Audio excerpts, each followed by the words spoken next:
When people talk about the pioneers of regional theater, you don't think they mean someone who once dragged 50 theater seats from Washington, D.C. to put on a show in Alaska. Think again. Welcome to Women in Theater. I'm Linda Weiner, theater critic and arts columnist of Newsday. And our guest is Molly Smith, who built her Perseverance Theater 23 years ago on an island off the coast of Juneau, and was plucked from the tundra in 1997 to put the pioneering spirit back in Washington's legendary arena stage. Tundra? When news of your appointment to the arena stage came out, there were headlines about you being plucked from the tundra. I love that. You were not in the tundra. No. No, you were in I was on a glacier. But you were well, God, that would have been, we could do it again and say, from the glacier. Exactly. Yeah. No, I lived in Southeast Alaska, which is an area of huge mountain ranges, glaciers, waterways. It's like a panhandle that rides off of Alaska. And the world there is very much rain, snow, ice. And that's very different from the center of Alaska, which is really more like a country because it's so huge. It's a fifth the size of the United States. That would be tundra. That would be tundra. So you basically looked at this little strip of land and thought, this is where I want to put my theater up? Why? Well, my family moved to Alaska when I was 16.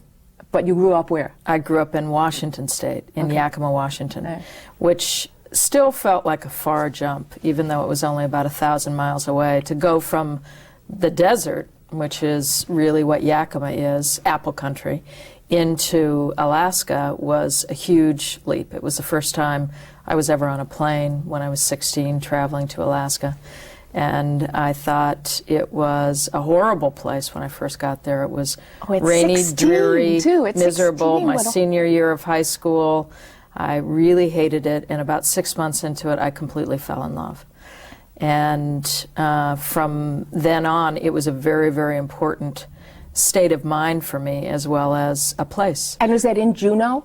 Or was that where you were raised? Yes, in Juneau, and then traveled to Fairbanks to go to school at the University of Alaska.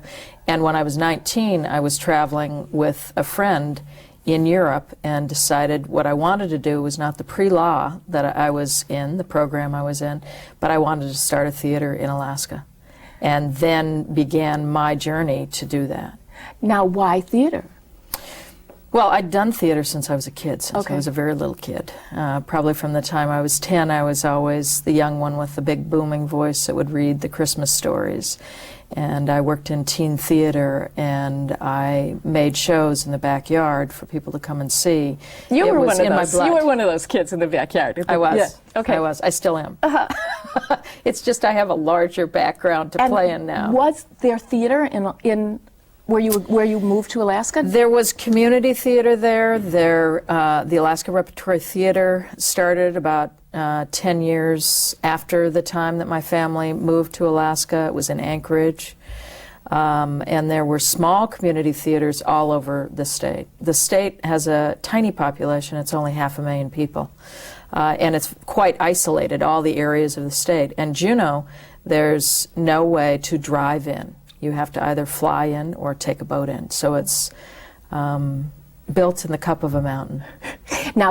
Now this appointment, which is wonderful to be at the arena stage, which is a legendary, talk about pioneer, absolutely, in the regional theater movement itself, that Zelda Fish-Handler began 52 years ago. But it's really, going to Washington is really kind of a homecoming for you too, right? Because you went then to undergraduate and graduate school? Yes. In Washington? Yes. When I was 19 years old, after I'd made this momentous decision, Did your parents say, no? No. Well, it was interesting. My father died a few months before I was born, so I was raised by my mother, who's a remarkable person, who would tell me, even from a very young age, because I was not particularly good in anything in school except for English and literature, she always would say, don't worry, darling, you will find what you love, which was pretty incredible. You know, as I was pulling in not very good grades, and everything else. At a certain point, I realized, well, I was an artist. I was just focusing very early. Anyway, I went back to the University of Alaska and told my professors there I was going to start a theater in Alaska, and they patted me on the shoulder and they said, "That's very nice, dear." Right there, and I there. left. I left. I went to the East Coast. I went to school at Catholic University, an American university, and got my master's degree at American University, and then stayed in Washington for about another 4 or 5 years and worked with Joy Zinnemann at the Joy Zinnemann studio, teaching with her. She was quite a mentor for me. At the same time, at Catholic University, I met Paula Vogel and became fast friends. She also has been a mentor for me through all these years. And then she was an artist in residence in Alaska, right? I mean, yes, so yes. You produced some of the very earliest of the Yes. Paula Vogel Yes, plays. yes. We produced Baltimore Waltz and Mineola Twins and How I Learned to Drive. Which, of course, won a Pulitzer Prize. Exactly, exactly. And How I Learned to Drive, that Paula wrote that on a fellowship that Perseverance Theater had with the Pew Foundation. So I'll tell you an interesting story about that. But anyway, I then went to the East Coast and received all the theater training and began working in the theater there, in small theaters. And the 50 seats you went back with, where did you get those? Washington, D.C. And I also brought back with me all of the information that I'd received through being an artistic director in training by watching Zelda Fitch-Handler work at the Arena Stage. I had season tickets. I would go and watch. I would read what she had to write, and I found the work there stunning. And so many of the ideas that really helped form Perseverance Theater came from my early watching her at Arena Stage. So it's fascinating that suddenly it comes full circle. Because and now I'm they're there at really, Arena. you're only the third artistic director Exactly, there. exactly, exactly. And an artistic director that had never worked there and had really been an admirer of the work, a real fan of the work. And now suddenly here I am in Washington, D.C. Huge talent search before there was the announcement that Molly Smith, was getting the Arena Stage. And then you went from a $600,000 budget to a $10 million budget. Is it daunting? Now you're just in your 5th year now there. Yes. And in the first 4 years you ended with surplus. Every year. How do you do that? Because we don't want to end the year without a surplus. That's very important to me, because when Well, who one does want to? But how do you do no, it? I think one just needs to be rigorous about it. We ensure that we don't, and we talk about it all the time. That I believe when one does not end the year in the black, it suddenly switches into lots of questions about the artistic work of the theater. More hands come in at that point that move further and further into the artistic process, and that is an area that I never want to lose. And so we ensure with Stephen Richard and I that we end every year in the black. And fundraising in these times must be so difficult. And I would think also the Kennedy Center right now, under the new administration of Michael Kaiser, is doing wonderful things. Absolutely. But I would think it's also sort of sucking the air out of the place, no? I mean, is it good to have the Kennedy Center get all that attention right now? Is it just build a community? Absolutely. Yeah. I think that more good theater that happens in any community means that more good theater occurs, more people want to go out and see the work, more artists are drawn to it. I think it's all good. I think it's all good. And I think what he's doing right now is remarkable, because the Kennedy Center for a number of years was doing fine, but had been at more of a flat level. And when Michael Kaiser came in, he just pumped huge amounts of energy into it and artistic initiatives. And what could be more exciting than that, to have people drawn into Washington, D.C. for the Sondheim Festival, or bringing in some of the great ballet companies in the world. Now, is there a community there? Do you feel like a part of an arts community, part of a theater community? There are lots absolutely. there are 50-something theaters in Washington now, right? In the Yes, yes. I think they count them as 80 theaters, but a number of the theaters are teeny tiny theaters that perhaps produce once a year on a shoestring. Now, regardless of that, that doesn't matter to me. Again, it is the effect of having this energy that's really flowing through the city. When I was there in the 70s, there were probably 10 theaters. And to come back 25 years later and to find that there are now 50, 60, 70, 80 theaters has been remarkable. And so part of my job as artistic director at Arena has been to get around and see a lot of the work that's happening all over the city. That must be thrilling for them. It is.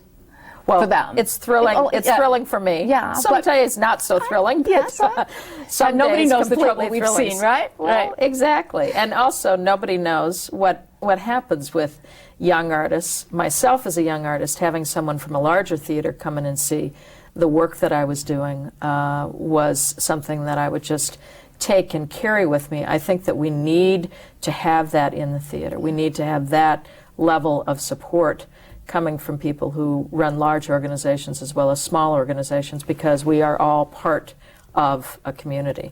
And remember, 10 years ago, 15 years ago, community was a dirty word. People didn't like that term. It didn't make sense to them. I remember having arguments at different meetings about what it meant to be part of a community. And that has really just switched in a huge way. Now, when you were in Alaska, you were building a community by encouraging the local people to become actors and go in the theater, and you were commissioning plays there? Absolutely. I used to drag people off of bar stools to come in. Antigone that was... We had a production called Yupik Antigone that was all done in the Yupik language. It was created by Dave Hunsaker.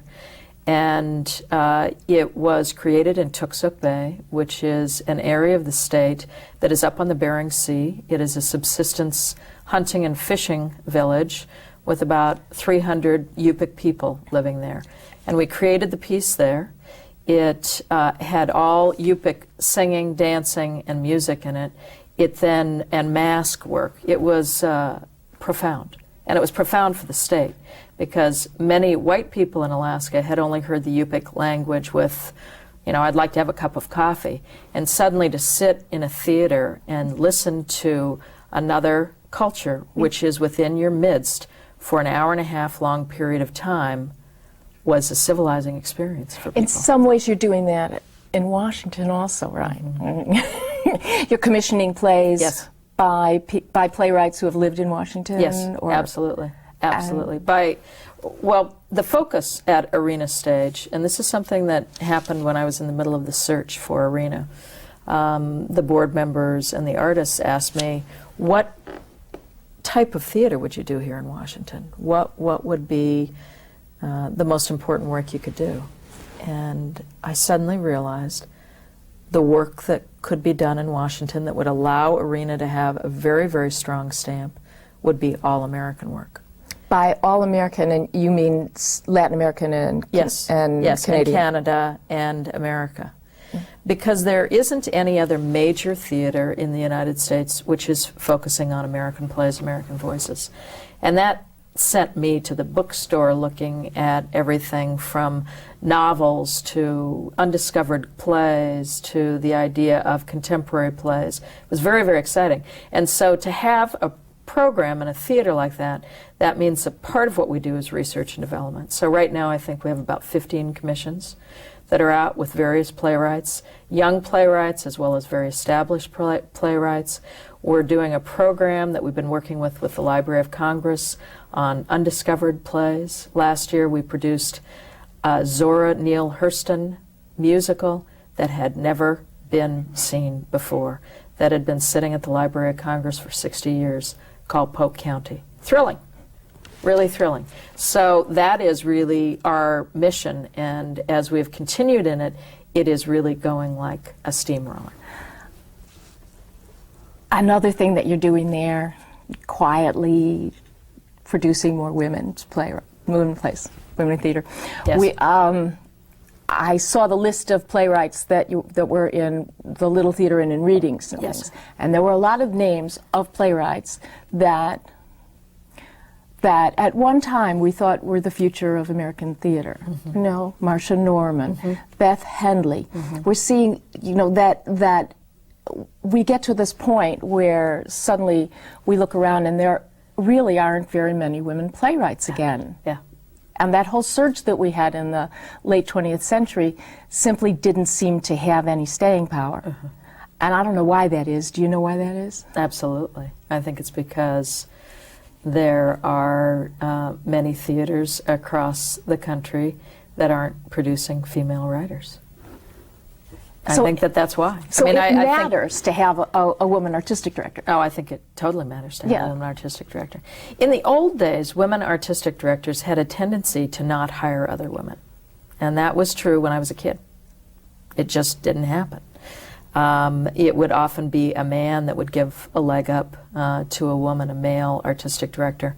Now I think what we're finding is that there are more and more female artistic directors around the country, and more they will be bringing in women as well as men. Do you see that it's making the difference, though? I know that the New York State Council of the Arts had published a terrifying survey within the last year about that at least 50% of the plays submitted to American theaters are by women, and 16% get produced. And that's even down from the year before that was 21%. So it seems to be getting worse instead of better.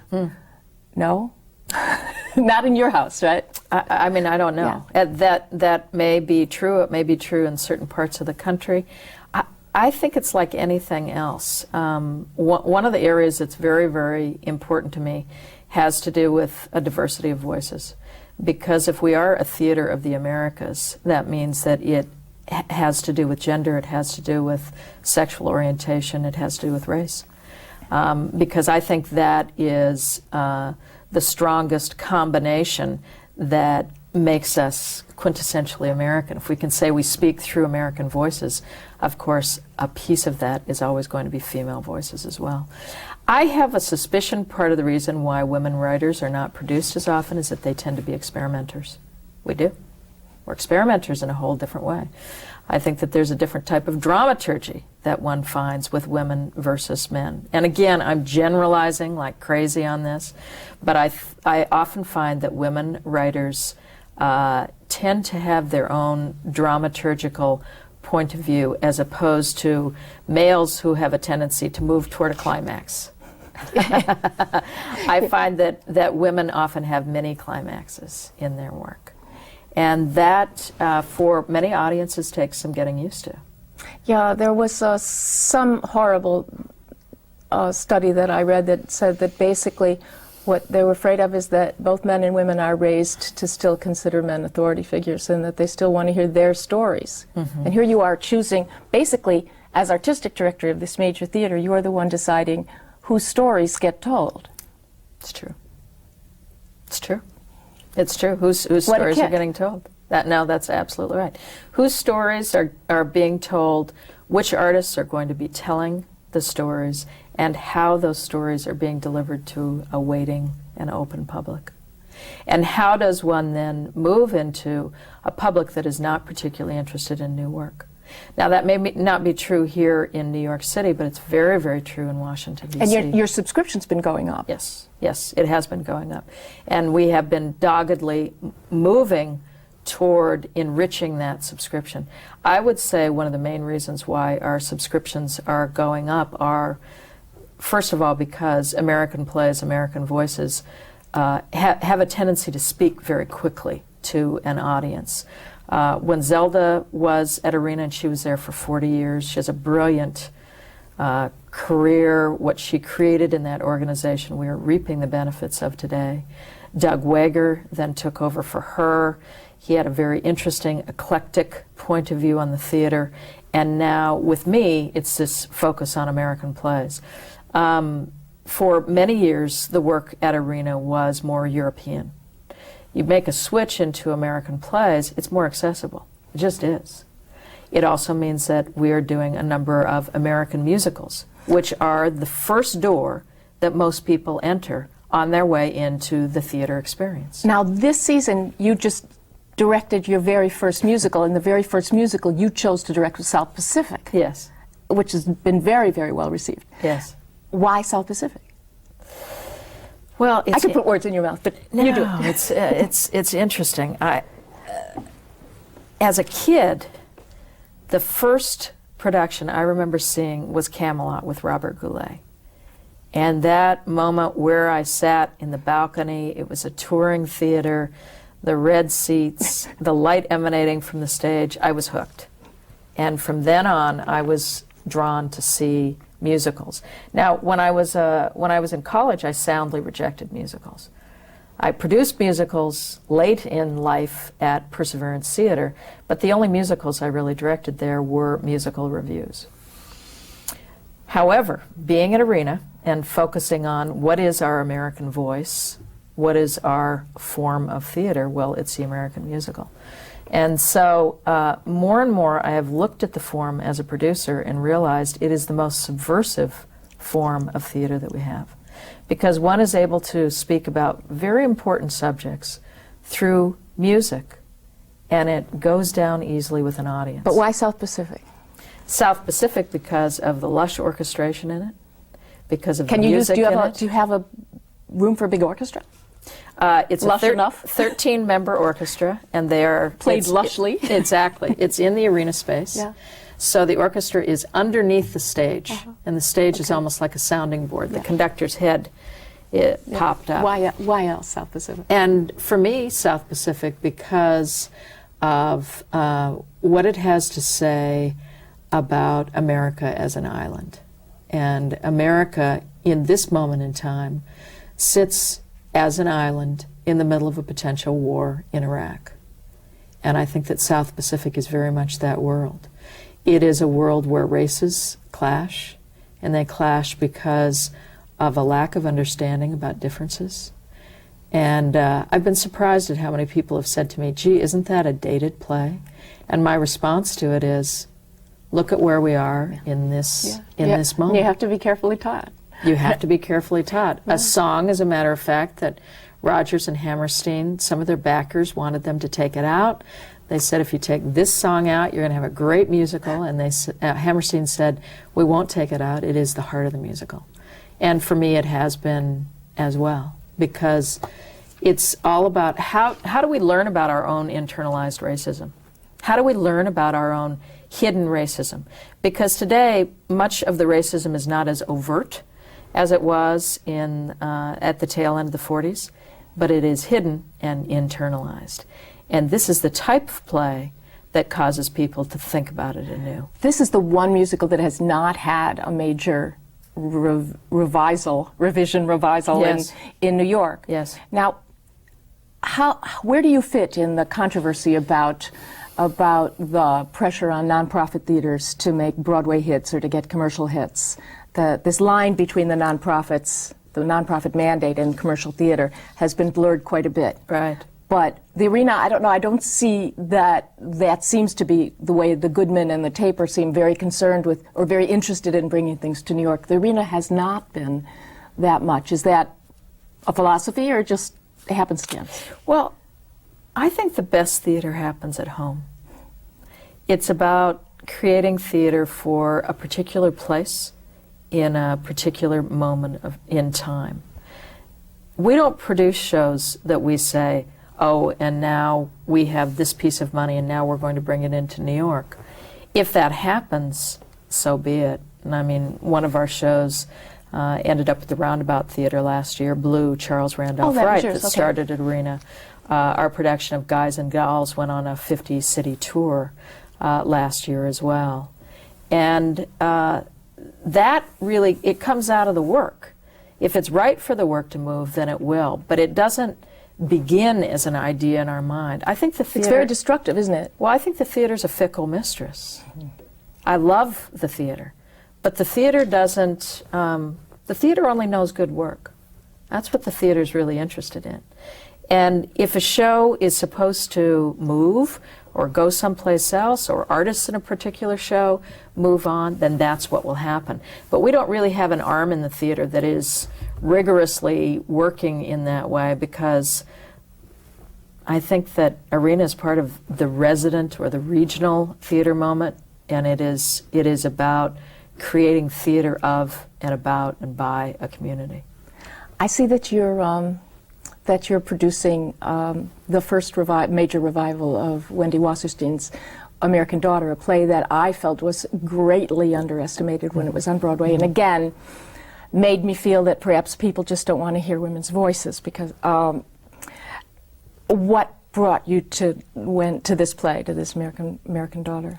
This is a play that I've always loved, and I wondered exactly the same thing. And I thought, did it have these problems because so many people dislike Washington, D.C.?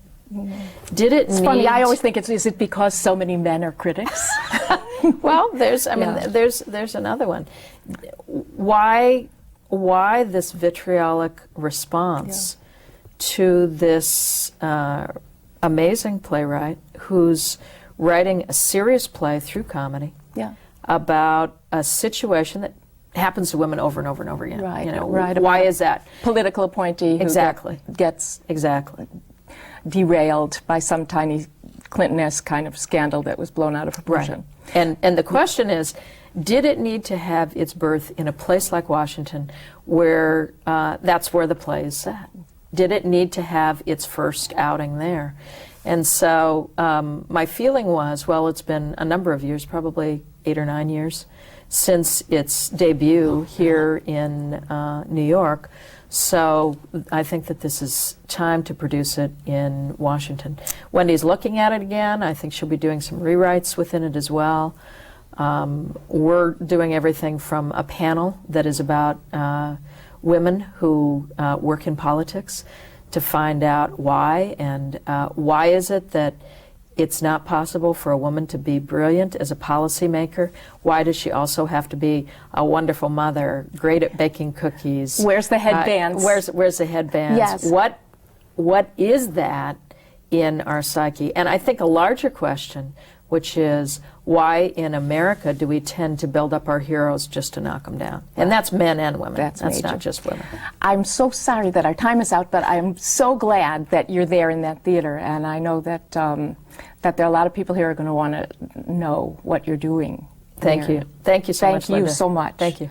Thank you for joining us. On behalf of the League of Professional Theater Women, I'm Linda Weiner, and this has been Women in Theater.